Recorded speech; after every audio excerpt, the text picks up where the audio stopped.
Sorry मोठी आई. माझं चुकलं. असं नाहीये. श्री मला नेहमी सांगायचा, हो पण मीच कधी श्रीचं ऐकलं नाही. बरोबर आहे त्याचं. आज इथे लोकांना पाणी प्यायला मिळत नाहीये आणि आपण कपड्यांवर किती पाणी खर्च करतोय. आणि तो आजच नाही त्याने सांगितलंय, आजच नाही ओरडलाय, दरवर्षी बिचारा सांगतोय पाणी वाया घालवू नका, घालवू नका.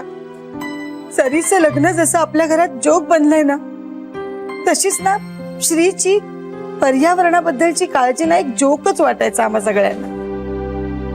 आपल्याकडे पाऊस पडतोय, पुरेसं पाणी मिळतंय आपल्याला, त्यामुळे त्याच्या बोलण्याचं ना गांभीर्यच नव्हतं ग. आज आपल्याकडे पाण्याचा तुटवडा आहे म्हणून आज कळतंय की त्याचं म्हणणं बरोबर होतं. मला ना त्याच्या बोलण्याचं वाईट नाही वाटलं, म्हणजे कधीच वाटत नाही. आज ओळखते का त्याला. त्याचं हे म्हणणं कधीपासूनच आहे मलाच कळायला हवं होतं. जगाला ओरडून सांगतोय तो पाणी वाचवा, झाडं लावा, आणि त्याच्या घरातलीच माणसं त्यांचं ऐकत नाहीत म्हटल्यावर त्याला राग येणारच ना ग. बरोबर आहे त्याचं, काहीच चुकलं नाही त्याचं, आजच चुकलं. जान्हवी, त्याला सांगा तू, मला अजिबात राग आला नाहीये त्याच्या बोलण्याचा. सांगते मोठी आई. आणि यापुढे ना मी एक गोष्ट लक्षात ठेवणार आहे, त्याला विचारल्याशिवाय त्याचे कपडेच धुणार नाही. कधीच नाही धुणार मी.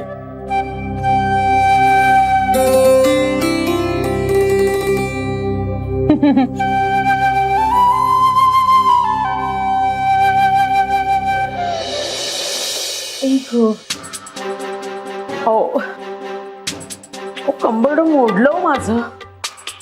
त्या पाण्याने खरंच माझी कंबर मोडून जाणार आहे. आणि बरं, एवढं करून कपडे धुवायचे राहिले ते राहिलेच. खरंच आता सून आणायलाच पाहिजे घरी. एवढं सगळं कोण करत बसणार? सासू बनवून आता सुनेवर राज्य करायचं तर मीच आपली मरमर करत राहू का? तुम्हाला सांगते, माझ्या बरोबरीच्या चाळीतल्या सगळ्या बायका आहेत ना, सगळ्या सासू झालेल्या आहेत आणि सुनांवर राज्य करतायत, बसून खातायत नुसत्या. माझ्या मेली मागची 7.5 काही संपतच नाही. अहो खरंच सांगते हो, नाही होतो मला आता. आणि आयुष्यभर काही नुसते कष्टच करत बसायचे का मी? कला, आओ आओ, हे फोटो बघा ना. हे बघा बघा बघा, चांगली मुलगी आहे, चांगले गुणही जुळत आहेत. दोघी बहिणी आहेत. मोठीचं लग्न झालेलं आहे, नागपुरात राहते ती धाकटी. चांगली आहे तशी, जरा थोराड आहे. आपण आता म्हणजे कसं खात्यापित्या घरच्या मुली जरा मोठ्याच दिसतात ना. बघा बघा, बाकी नाकी डोळे अगदी छान आहे. स्वयंपाक पाणी पण येतं म्हणे तिला. पायात जरा काहीतरी खोट आहे बारीकशी, असं स्वतःहून त्यांनीच सांगितलं. म्हणजे माणसं किती प्रामाणिक आहेत नाही का. आणि घरचं पण बरे.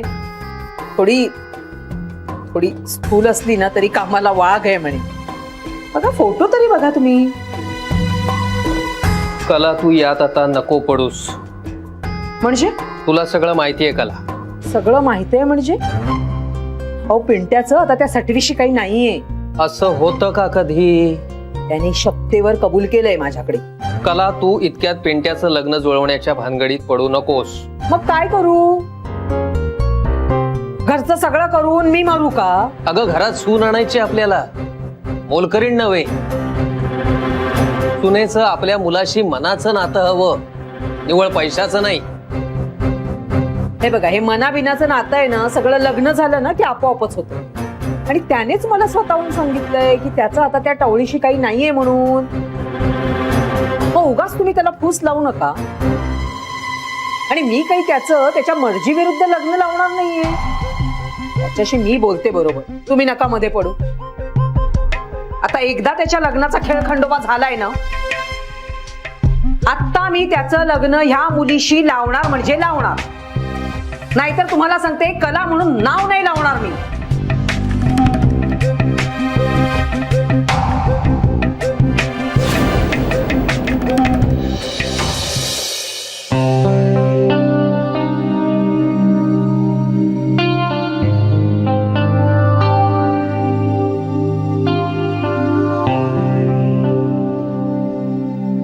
श्री एवढं कधीच चिडत नाही. अचानक काय झालंय त्याला? त्याचं बरोबर असलं तरी शांतपणे सांगू शकला असताच की तो. किंवा त्याच्या फोनची वाट पाहत होते मी. नंतर त्याला गिल्टी वाटलं की फोन करतो तो. फोन का नाही केलाय त्याने मला? मोठ्या आईंना केला असेल का डायरेक्टली? वा, तसं असेल तर चांगलंच आहे.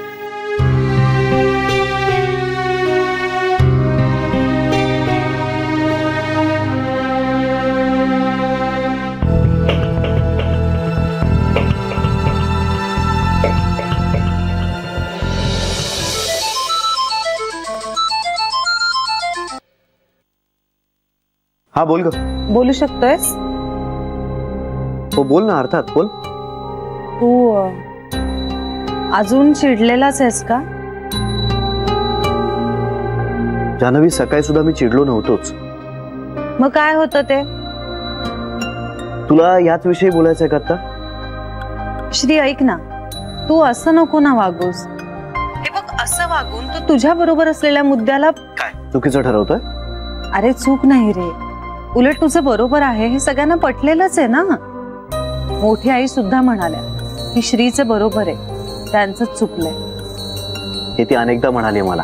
हे बघ श्री, आता ना त्या तुला विचारल्याशिवाय तुझ्या कपड्यांना हातही लावणार नाही. असं काही होत नाही जान्हवी. 29 वर्षांचा अनुभव आहे मला. माणसं बदलतात श्री. ती बदलली ना की मानेन मी. अरे पण त्या म्हणाल्यात. असं काही नसतं ग. मी चिडलो ना की 2 दिवसाचं त्यांचं हे नाटक असतं. पुन्हा ये रे माझ्या मागल्या. मला ना कंटाळा आलाय त्यांना परत परत हे सांगण्याचा. मग श्री, आता काय तू असं राग धरून ठेवणार आहेस का मनातल्या मनात? मी असं काहीच करत नाही. मग असं का बोलतोयस तू? मग कसं बोलू? श्री, नाही तू सांग मला, तसं मी बोलतो. सांग. हे बघ, मला तसं नव्हतं म्हणायचं. अगं तूच म्हणतेस ना तसं म्हणायचं नसतं तर मग म्हणायचंच कशाला? बरं चल, ते जाऊ दे. तू प्लीज मोठ्या आईना फोन कर. खूप वाईट वाटतंय रे त्यांना बिचाऱ्यांना. जान्हवी, मला सुद्धा वाईट वाटतंय. पाण्याविना आत्महत्या करणाऱ्या त्या शेतकऱ्यांचं वाईट वाटतंय. पाण्याशिवाय मरणाऱ्या त्या गुराढोरांचं वाईट वाटतंय. पाण्यासाठी मैलून मैल हांडे डोक्यावरती ठेवून मुलांना घरात ठेवून चालणाऱ्या त्या बायकांचं वाईट वाटतंय. या सगळ्याविषयी मला सुद्धा वाईट वाटतंय. अरे पण मग ह्या सगळ्याला मोठी आई जबाबदार आहेत का? आपण सगळेच जबाबदार आहोत. आपल्याला ना किंमत नाहीये पाण्याची आणि पाण्यासाठी जीवाचं रान करणाऱ्या माणसाची. श्री, आता एवढ्याशा गोष्टीसाठी एवढं चिडण्याची काहीच गरज नाहीये तुला. वा, तुला सुद्धा हे एवढंच वाटत असेल तर मग काय आनंदच आहे. श्री, चल सोड, मला काम आहेत, नंतर बोलूया. तू मोठ्या आईंना एक फोन करशील का?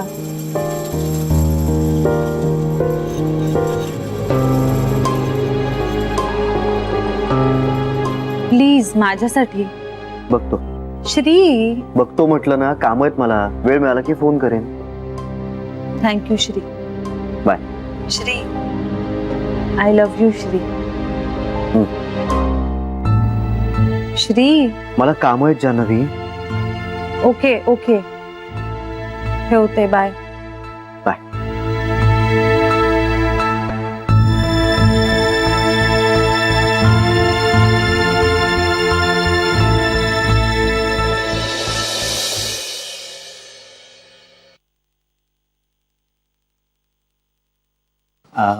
बाबा, काय रे? हे काय? बघा ना. अरे काय आहे ते तरी सांग. बघा तुम्ही.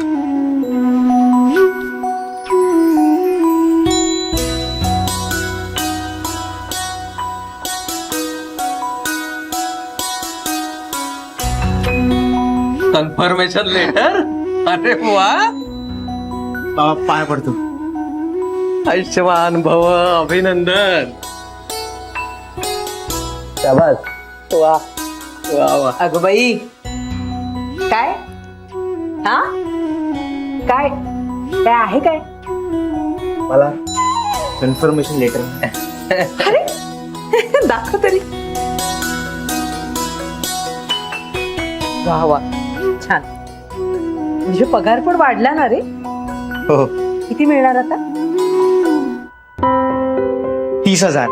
हो बाई, छान छान. म्हणजे अनुपेक्षा जरा कमीच आहे. त्याला आव, तसं नाही हो. म्हणजे चांगलंच झालं ते. पगार वाढला हेही चांगलंच झालं. मुळात काय, कायमचा चिकटला नोकरीला, हे आधी एक बरं झालं. हे महत्वाचं. हा सगळा ना त्या नवीन स्थळाचा परिणाम आहे. बघा, ते स्थळ आलं, हा नोकरीत कायम झाला आणि पगारही वाढला. हो की नाही? अरे गधड्या, बघतोयस काय? आईच्या पाया पड, पाया पड. छान छान, खूप छान होऊ देत. आता अक्षता पडू देत. कळलं ना? तर हे देवापुढे ठेव. तोंड गोड करूया आपण. हा, साखर आण.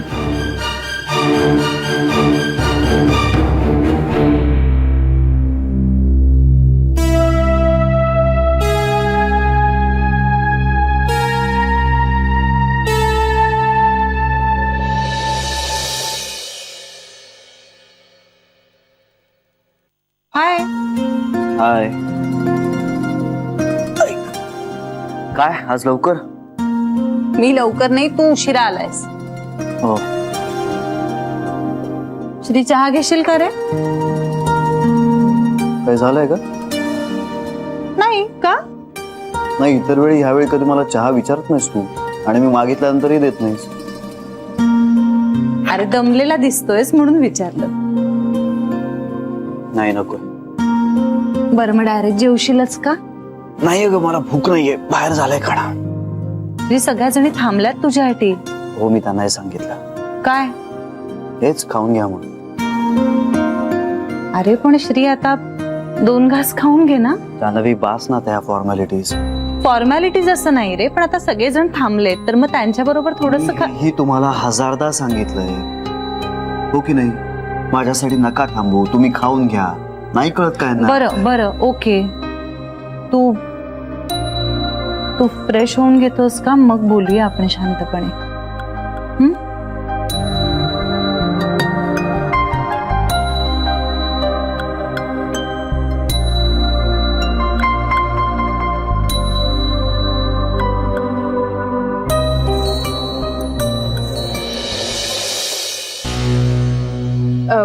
कुकरच्या शिट्टे झाल्या आहेत. झाकण उघडलं की लगेच वाढते हा तुम्हाला. वहिनी, मला भूक नाहीये. माझंही पोट जरा बरं नाहीये ग. हे काय म्हणजे मी एकटीच जेवणार? वहिनी, तू बस बरं माझ्या बरोबर जेवायला.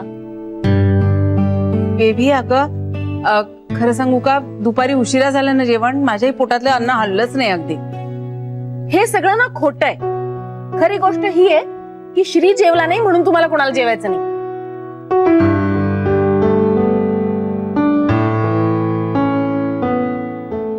नाही ग बेबी, असं काही नाहीये. असंच आहे वहिनी, पण मला भूक सहन होत नाही. शिवाय माझी ऍसिडिटी पण वाढते. मी जेवणार आहे. अगं पण मी वाढते ना तुला, 5 मिनिटात वाढते. बस झाकण उघडलं ना कुकरचं की लगेच वाढते. वहिनी, श्री अजूनही रागावला असेल माझ्यावर. नाही अगं, मला नाही वाटत. हो, मलाही नाही वाटत. ऑफिसच्या कामामुळे थकला असेल. ऑफिसच्या कामामुळे थकला असेल. हा, थकला असेल. मलाही तसंच वाटतंय. पण सकाळपासून माझ्याशी नीट बोलला नाही ना, म्हणून मला असं वाटलं त्यांनी सकाळच डोक्यात ठेवलं की काय. इंदेत का तसं काही नसेल आणि नाहीये. आणि तूही डोक्यातनं काढून टाक बरं ते. चला, मी जपाला बसते. मी जाऊन पडते.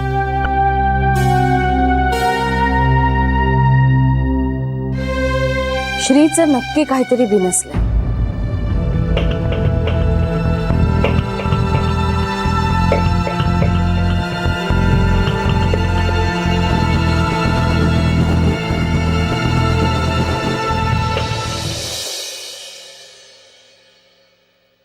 काय रे श्री, हा हे काय करतोयस? अगं त्या साईडला गादी आहेच, शिवाय मी पण आहे. माझं तुझ्याकडे लक्ष असणारच आहे, पण जर माझा डोळा लागला आणि झोपेत तू इकडे सरकलीस तर तुझा तोल जाऊ नये म्हणून उषा सेफ्टीसाठी. अरे त्याची खरंच काही गरज नाही. गरज आहे, सेफ्टीसाठी गरज आहे. ठीक आहे ना? ठीक आहे, झोप आता, चल. झोपते.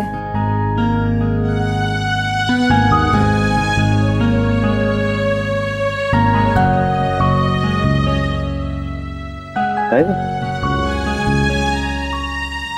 काय डोक्यात चाललंय का तुझ्या? नाही तसं काही नाही. जान्हवी, तुला लपवता येत नाही तर मग प्रयत्न का करतेस? तू मोठ्या आईंना फोन केला होतास?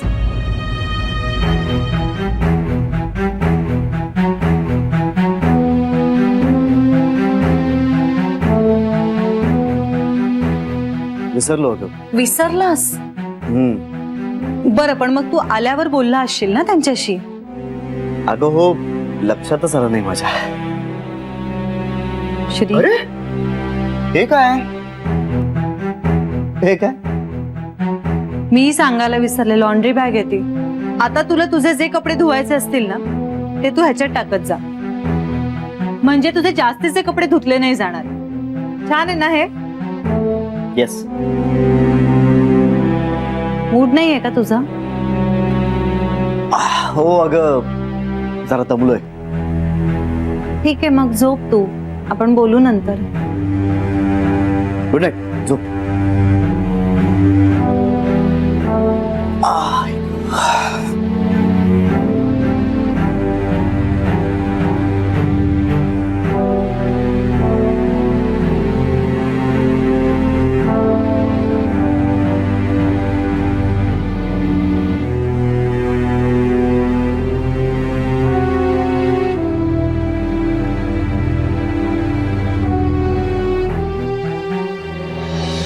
तुम्ही असं करत जाऊ नका ग.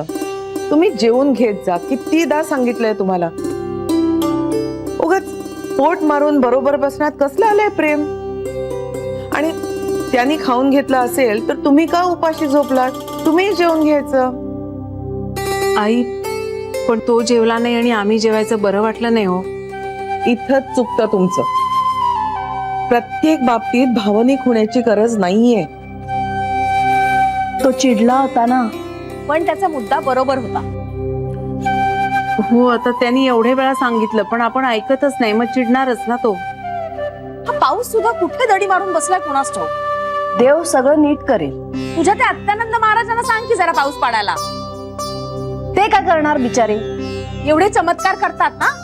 मी तर म्हणते हे सगळे चमत्कार करणारे बुवा ना मराठवाड्यात आणि विदर्भात गेले पाहिजेत आणि तिकडे पाऊस पाडण्याचा चमत्कार करून दाखवला पाहिजे त्यांनी. हात चलाकी करता येते आणि तुमच्यासारखे लोक त्यांना शेंदूर फसायला तयारच असतात. हे बघ, ज्यातलं कळत नाही ना त्याबद्दल बोलू नये. तुला माहितीये ना, मग तूच सांग ना. सांग तुझ्या त्या अत्यानंद महाराजांना पाण्याचा प्रॉब्लेम सॉल्व्ह करा म्हणाव.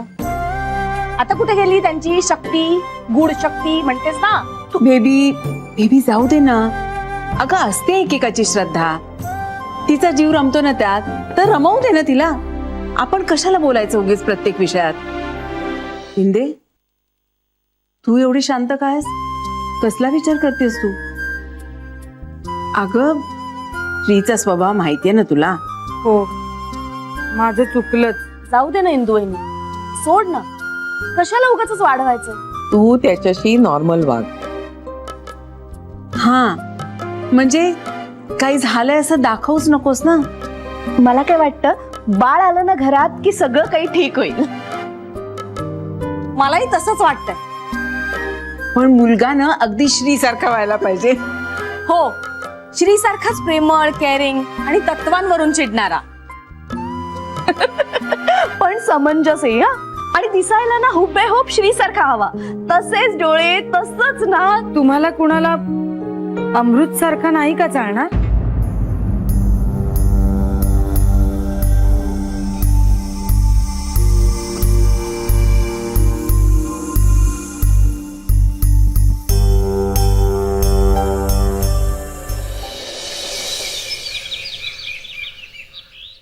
म्हणजे ना तू असं काही वेगळं वागत नाहीये. पण खूप तुटक वागतोय.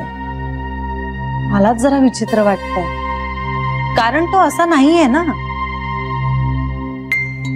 त्याला ना कशाचा तरी त्रास होतोय बहुधा. सांगत नाहीये तो. बरं, मनातलं तर तो कधीच काही सांगत नाही. म्हणजे काय होतंय माहितीये का, आता ना असं घरातला प्रॉब्लेम आहे का ऑफिस मधलं काही आहे हेच कळायला मार्ग नाहीये. आणि ना एखाद्या गोष्टीवर खूप ओव्हर रिॲक्ट करतोय तो, असं वाटतं मला. खूप चिडचिड होते त्याची. हिंदूच्या बाबतीत जास्त का?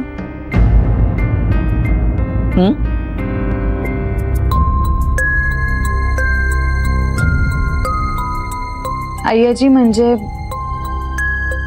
मोठी आई असं म्हणाल्या ना की माझ्या पोटी अमृत जन्माला येणार आहे, त्यामुळे कदाचित